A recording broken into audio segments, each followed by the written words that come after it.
o desejo é sempre visto como uma coisa que tende a pôr você em movimento. E a direção desse movimento nem sempre é a direção do movimento que você deveria ter caso você esteja contido dentro de certas normas. Por exemplo, o desejo fora do casamento, por exemplo. É um caso clássico disso daí.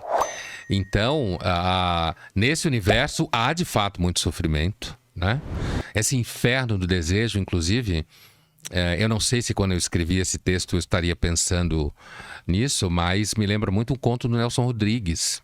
Chama-se O Inferno. E a história de uma mulher viúva que tem um filho.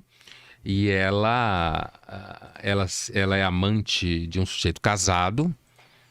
Eu vou fazer uma versão curta. E ela... Depois o sujeito trabalha numa repartição, como é muito comum nos contos do Nelson Rodrigues dos anos 60, no Rio de Janeiro, e ela também trabalha e ela vai encontrar esse amante entre a saída da repartição e ele ir para casa, né? Para ficar com a família dele.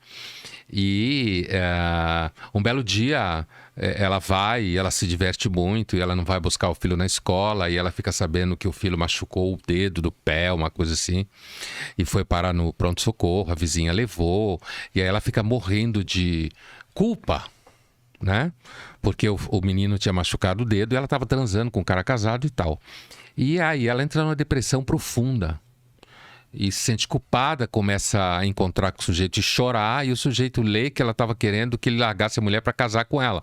E ele fala, olha, eu já disse a você que eu nunca ia casar com você, nunca ia largar minha mulher, então desista.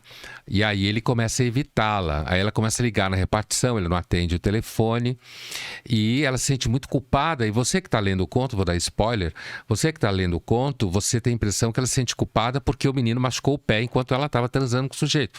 Só que a culpa dela é pior que isso, porque a culpa dela é de que ela nunca teve tanto prazer com o pai do moleque, seu marido falecido, como ela tinha com esse amante. Mas isso é normal, né? O Nelson Rodrigues retratar o sexo fora do relacionamento como mais, sei lá, prazeroso. O Nelson dizia que todas as grandes qualidades que uma mulher ama no amante, ela detesta no seu marido.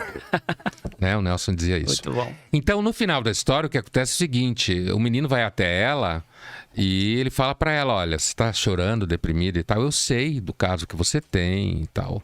Você não precisa ficar desse jeito, não precisa ter essa vergonha toda. É evidente que ele não sabia da história do gozar. E o menino vira para a mãe e pergunta, pode-se negar o desejo a uma pessoa que vai morrer? A mãe diz, claro que não. Aí ele vai até a repartição, espera o sujeito sair. Quando o sujeito está esperando a lotação no ponto, ele aborda o amante, se apresenta, diz quem ele é e pergunta para ele, você pode negar o desejo de uma pessoa pouco antes dela morrer? O sujeito fala, não. Ele fala, eu quero que você volte para minha mãe. E pula embaixo da lotação. E se mata. Ele volta para a amante e eles ficam obrigados a permanecer amantes mesmo depois que o desejo já acabou. E o Nelson chama isso de o inferno do desejo.